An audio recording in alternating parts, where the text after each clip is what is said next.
Mrs. Barker Bowles is a great friend of mine. I have a large number of friends. I'm terribly lucky to have so many friends who I think are wonderful. Would you believe it if you heard that King Charles is caught in another cheating scandal? Yes, you heard that right. After years of facing public backlash for betraying Princess Diana for Camilla, Charles has done it again at 76. This time, whispers speak of a mystery woman, someone no one expected. Camilla, once calm and loyal, has finally exploded in fury, her patience broken. Why would Charles repeat the same mistake after all these years? Could this betrayal destroy their marriage forever? The long table in the palace dining room often stood half empty. At its head sat Queen Camilla, her plate untouched, her eyes wandering to the empty chair beside her. "His Majesty is attending to national matters," the butler would say gently, lowering his eyes as if the words themselves were fragile. Camilla smiled politely, but deep down the words stung. National matters. How many times had she heard that excuse? At first, she accepted it. After all, he was the king, and duty had always come before comfort. But as the weeks turned into months, the pattern never changed. The clinking of silver against porcelain echoed too loudly in the grand dining hall. Meals stretched in silence, the queen surrounded by staff who tried to hide their unease. She had grown used to his absence, yet a shadow of loneliness followed her through every corridor. The palace felt colder, its walls whispering secrets she could not name. Behind her, the staff exchanged glances. They had noticed the king's unexplained late returns, his hurried departures, the way his schedule often changed without notice. Sometimes he returned past midnight, his expression unreadable, offering only a tired smile in the same line. It was a long day. Camilla never pressed. She had been through too much to cling or demand. Still, a quiet ache settled in her heart. She longed for the simple joy of shared meals, laughter, and company, things that once seemed possible but now slipped away like sand. Some nights she wandered the halls, her footsteps echoing. Every closed door seemed to hold a secret. Every servant's lowered voice carried a hint of something unsaid. She told herself it was nothing, just the price of life as queen. Yet the question lingered, heavy and unshakable. Was the king really buried in state affairs, or was there another reason for his constant absence? The whispers began quietly, like a breeze moving through closed rooms. Palace aides spoke in hushed tones, careful not to be overheard.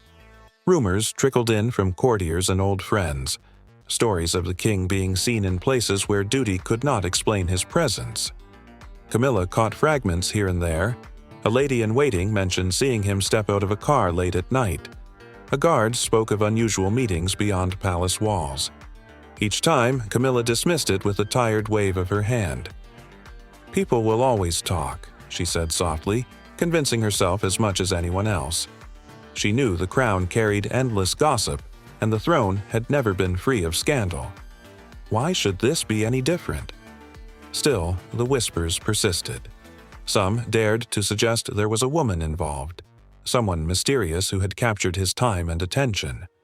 Camilla refused to believe it. She told herself Charles was 76, far too burdened with duty, far too exhausted by life to chase after such folly. He was the King of England, his every move watched, his every word recorded. Could such a man risk everything for a secret? At night, she sat in her chambers, staring into the quiet glow of the fireplace. She remembered the storms of the past, the years when she herself had been at the center of whispers. She pushed the memories away, telling herself she had outlived that era. "Not again," she murmured under her breath. "Not after everything we built." But the palace had its own rhythm. The staff noticed, the corridors carried echoes, and even the courtiers began to lower their voices when she walked by. Something was shifting, something she could no longer ignore. The whispers grew louder, like a tide creeping closer to shore, and while Camilla tried to hold her head high, her heart grew restless, haunted by shadows she could no longer dismiss. But what happens when whispers become too loud to ignore? The palace was still warm with the glow of their wedding anniversary. Flowers filled the rooms, and the scent of champagne lingered in the air. Camilla had smiled through the day, holding on to the thought that after so many years, they had reached this milestone together. But a few nights later, as she sorted through Charles's study, her eyes caught something unusual. A small velvet box lay half hidden beneath papers on his desk. Curious, she opened it. Inside was a piece of jewelry, delicate and modern. A bracelet, thin but sparkling, crafted with a design too young, too intimate, too unlike anything she wore. Her breath caught. This was not a diplomatic gift, not the kind of token that passed through royal hands so often. It was personal, too personal. She closed the box quickly, her hands trembling. Her mind raced, but her heart already knew. This gift was not for her. On their anniversary, when she had received nothing more than a polite toast and a smile, he had hidden away a treasure meant for someone else. The silence in the room pressed down on her. The ticking clock felt louder than ever. She set the box back exactly as she found it, though her chest felt heavy. The walls of the palace, once her safe place, seemed to close in around her. At dinner the next evening, she glanced at Charles across the table. He spoke of politics, of meetings and engagements. She nodded, her face calm, but inside, her thoughts circled back to that velvet box. Was it a gift, waiting for another woman? Why had he hidden it so carefully, so close, yet so far from her eyes? The anniversary that had filled her with quiet pride now felt like a cruel trick. The celebration was tainted, the memory of their smiles broken by a secret she was never meant to see. Who was the gift meant for, and why was it hidden from her eyes? After the discovery, Camilla could not rest. Each day she carried the image of the bracelet in her mind, its sparkle haunting her like a whisper she could not silence. She began watching him more closely. At breakfast, she noticed how quickly he checked his phone, holding it near as if afraid it might slip from view. His clothes, once chosen with little care, now seemed sharper, his ties more carefully matched, his cufflinks polished. "New look, Your Majesty?" she asked lightly one morning, her tone calm though her eyes studied every detail. He only smiled and reached for his tea, offering no explanation. Camilla turned to the staff, slipping gentle questions into casual conversations. "Did His Majesty return late last night?" she would ask, or "Where was the meeting held this afternoon?" The answers were polite but vague. The palace had learned long ago to protect its king. The more she searched, the more powerless she felt. She was queen, yet the truth danced just beyond her reach. Each corridor she walked seemed to whisper lies. Each servant's glance held something unspoken. She spent long hours alone, replaying every moment, every excuse. She wanted to dismiss her doubts, to believe in loyalty, but the bracelet had carved too deep a wound. At night, she lay awake, listening to the faint echo of his footsteps when he returned late. He slipped quietly into bed, and though he rested beside her, she felt miles away from him. Camilla had once been strong, once certain of her place at his side, but now, for the first time as queen, she felt powerless within her own palace. The weight of the crown did not protect her from the ache of betrayal. Her search for answers had only deepened the silence between them. Still, she knew she could not stop. The truth was there, somewhere, waiting to shatter everything. Would Camilla's search for the truth lead her to a heartbreak she already knew too well? The quiet of the evening was broken when Camilla entered Charles's study. She carried the small velvet box in her hand, her grip firm though her heart raced. He looked up from his papers, startled by her sudden presence. "You forgot something," she said, her voice low as she placed the box on the desk between them. Charles froze. His eyes flicked from the box to her face, searching for the right words. "It's nothing," he muttered, shifting in his chair. Camilla's lips pressed into a thin line. "Nothing." She opened the box, letting the bracelet catch the light. "This doesn't belong to me." "So tell me, Charles, who does it belong to?"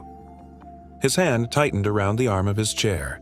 He tried to laugh, tried to wave it away as if it were a mistake. A gift, A diplomatic gesture. You wouldn't understand. Don't lie to me, Camilla snapped, her voice rising for the first time.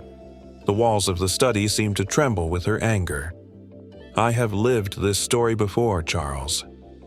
I know what it means when the truth hides in the shadows.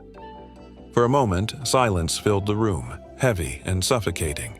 His hesitation was louder than any confession. He opened his mouth, but no words came. Camilla felt a sharp ache in her chest, echoes of Diana's pain replaying in her mind. Once, she had been the other woman standing in the shadows.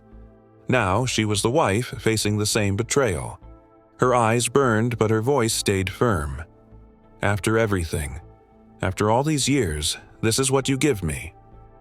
Charles looked down at the desk, unable to meet her gaze. The air between them hung thick, filled with anger, sorrow, and a truth neither of them dared to fully speak aloud. Would the Queen's fury explode privately, or would the world soon see cracks in the royal marriage? Her name came to Camilla like a whisper carried through the corridors, Lady Isabella Marchand. A widow, elegant and composed, known for her charm in charity circles. She had always been near the royal family, a face familiar in the background, but never one to cause suspicion.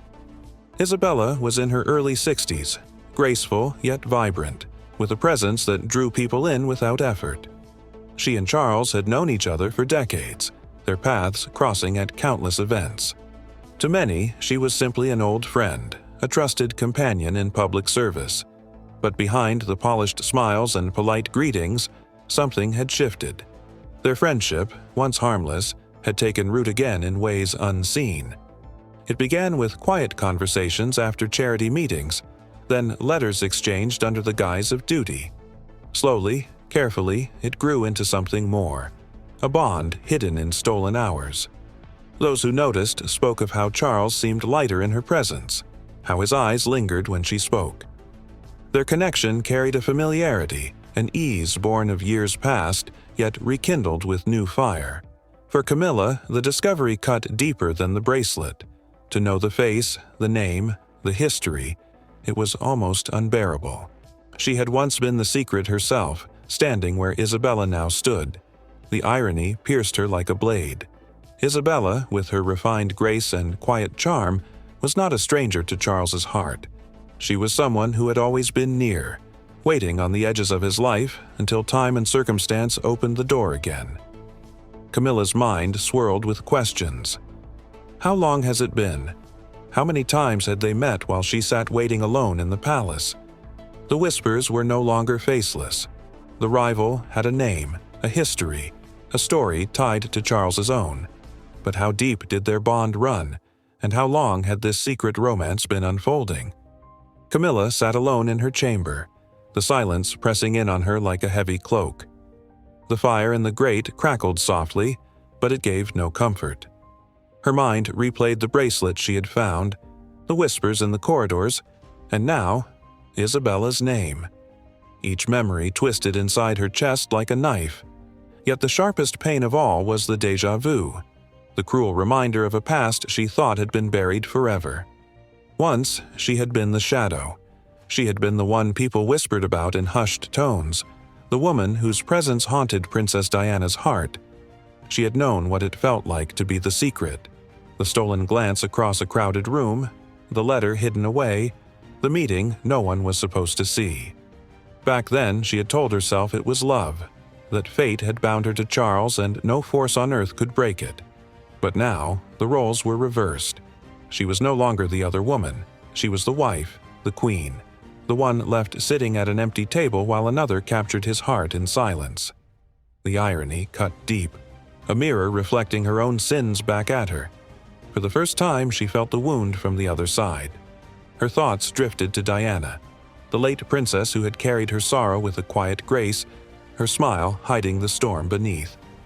Camilla had watched her from a distance back then, knowing she was part of the pain Diana carried.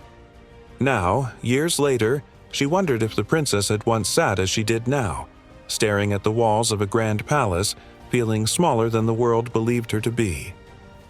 "Is this how she felt?" Camilla whispered, her voice trembling in the emptiness of the room. Is this the weight she carried all those years? Tears filled her eyes, though she quickly brushed them away. Queens were not meant to weep, yet tonight the crown on her head felt hollow. The title she had fought so hard to claim now little more than a burden. The grandeur of her position could not shield her from the sting of betrayal. Her chest tightened with every thought of history repeating itself. Once, she had believed she was above the whispers, that her love for Charles made her untouchable. But now she realized no crown, no title, no history could save her from the ache of being betrayed. The question burned in her mind, refusing to let her rest. Would she follow Diana's path and cover her pain in silence, allowing the betrayal to live in shadows? Or would she, unlike the princess before her, raise her voice and fight back, refusing to let herself be broken? The fire flickered low, shadows stretching across the chamber. Camilla's heart beat heavily in the silence. She was no longer sure if she had the strength to endure, but she knew one thing for certain. The story was not over yet. Would Camilla allow herself to become silent like Diana once did, or would she fight back? The storm finally broke one night inside the palace. Camilla's fury, bottled for weeks, spilled out in a torrent that shook the walls. She burst into Charles's study, her voice sharp, her hand slamming the velvet box onto the desk once more. "No more lies," she cried, her tone cracking. "Do you think I will stand by and watch you make a fool of me?" Charles rose from his chair, his face pale. "Camilla, listen. Listen." Her laugh was bitter, her eyes filled with fire. "I listened for years." I looked the other way. Not this time. She slammed the door so hard the portraits trembled. Staff in the hall exchanged nervous glances, the sound of raised voices carrying through the corridors. Servants paused, ears straining, as the queen's fury echoed down the palace walls. "If the world must know, then let them," Camilla shouted. "I will not protect you from your own choices." Charles's voice grew desperate. It wasn't love, it was loneliness. "Duty consumes me, Camilla. I sought comfort where I should not have." But his words only deepened the wound. Her anger fed on the confession, on the weakness of his excuses.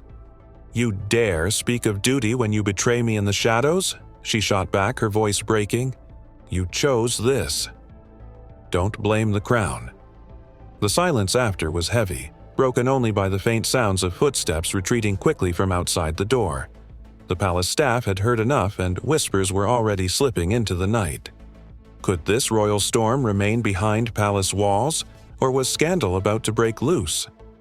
The walls of the palace trembled, not with noise, but with fear. Advisors rushed from one office to another, their whispers sharp, their faces pale.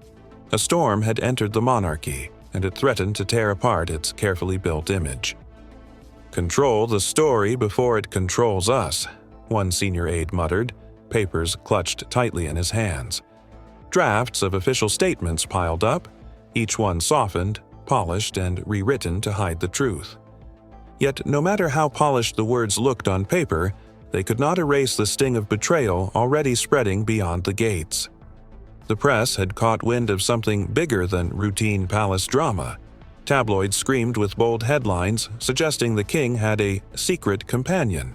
Pictures of Charles leaving events late at night only fueled the fire. Reporters camped outside palace walls, ready to catch even the smallest slip of emotion from the royal family. Inside, tension grew. Staff avoided eye contact with Camilla, who walked through the halls with a silent fury. She was the queen, yet she felt like a woman cornered, her heart on display for the world to dissect. Charles, meanwhile, retreated into meetings with his advisors, insisting the monarchy's image must be saved. "This is about duty," he said firmly, though his voice trembled beneath the weight of his own choices. The palace had survived wars, abdications, and scandals before, but could it survive this, an echo of Diana's pain, now reborn in Camilla's sorrow? Could palace spin doctors really bury a story born of secrecy and betrayal, or was the truth already too strong to silence? Camilla had been silent long enough. For weeks, she had swallowed her pain and kept her composure, but inside the fire grew hotter. If Charles thought she would quietly endure humiliation, he was wrong. The Queen had endured too much already to be reduced to a shadow in her own palace. Her chance came during their next public appearance. The cameras caught every detail, and Camilla made sure the world saw the truth. She walked beside Charles, her crown steady, her gown elegant, but her body language told another story. She did not look at him. She did not brush his arm. Her smile was thin, fixed more for duty than affection, and her hands stayed tightly folded before her. It was subtle, but the message was clear. Something had broken, and she would not pretend otherwise. Reporters noticed at once. "Did you see the way she turned from him?" one whispered as photographs flashed across the evening papers. The public began to sense that the Queen's silence was not weakness. It was the beginning of her fight. Behind the grand walls of the palace, Camilla's voice grew sharper. With a trusted aide by her side, she let her thoughts spill out. "If he thinks he can humiliate me, he's mistaken," she said firmly. It was not a cry of despair, but a vow. Soon after, quiet hints began to appear in the press. Anonymous whispers about strain in the royal marriage, details too precise to be dismissed, too close to be ignored. Reporters who once pitied her now began to admire her strength. Charles, uneasy with the shift, tried to reach her in private.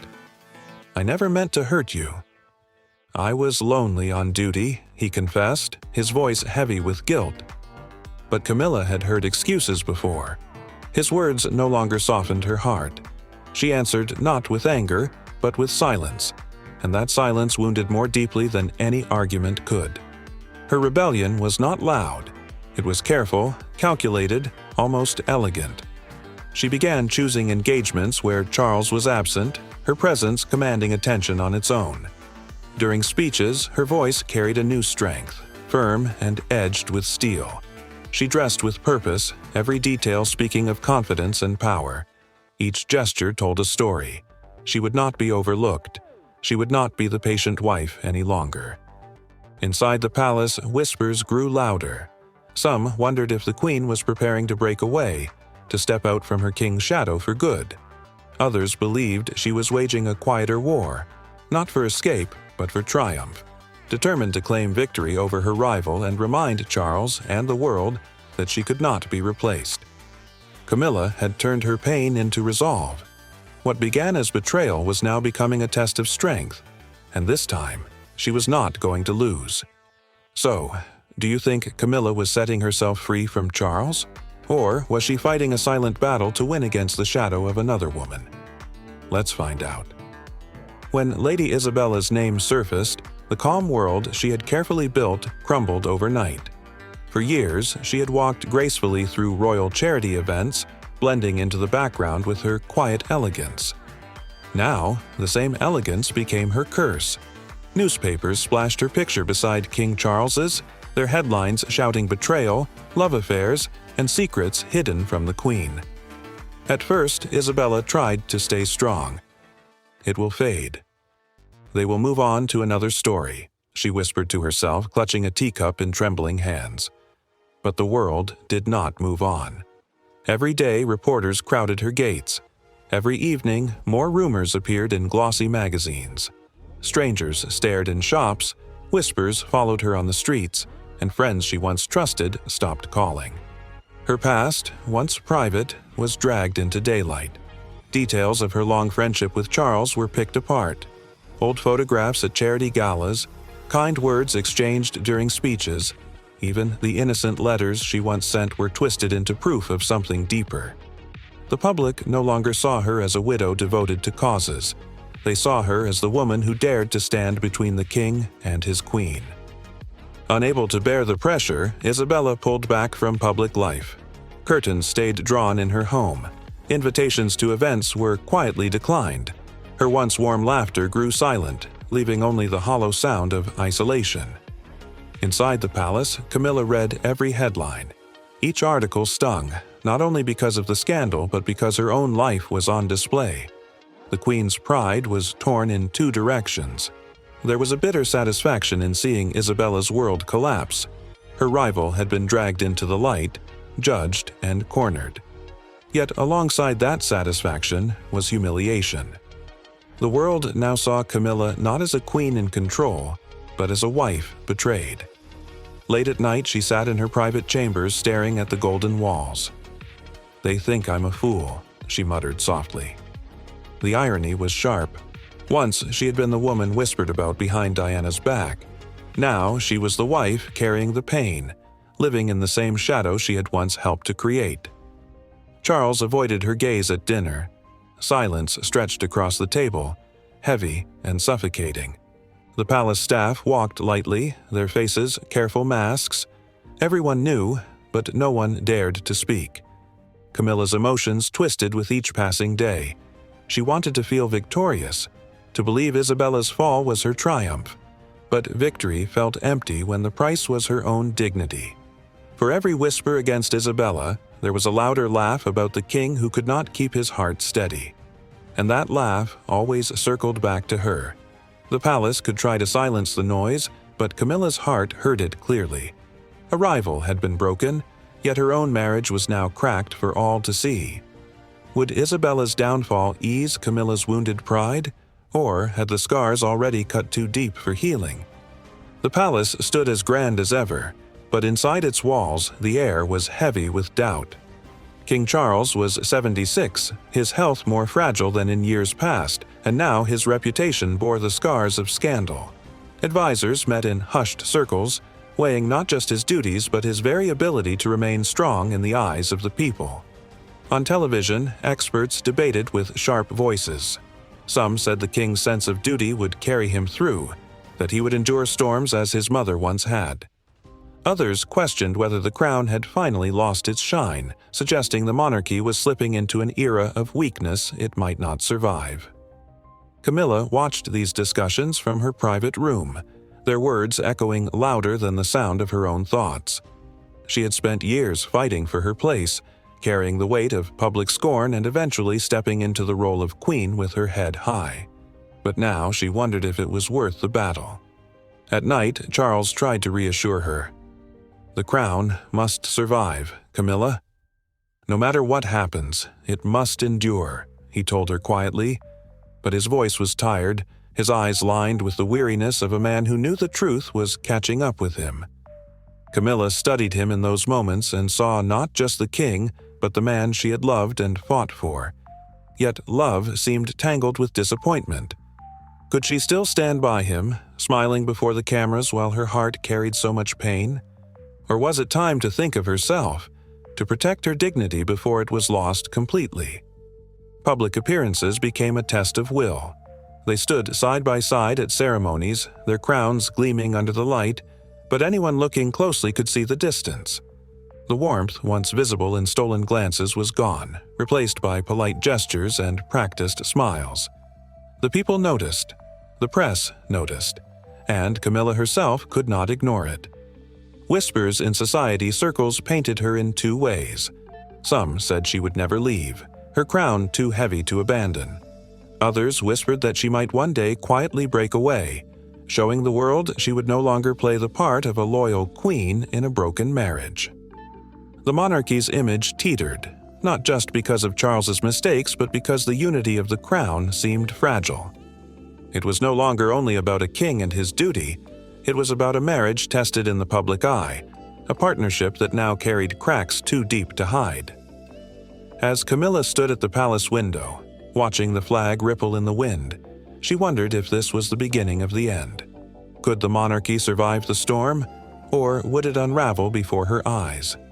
So, is this the last chapter in Charles and Camilla's turbulent love story, or only the beginning of a royal mystery?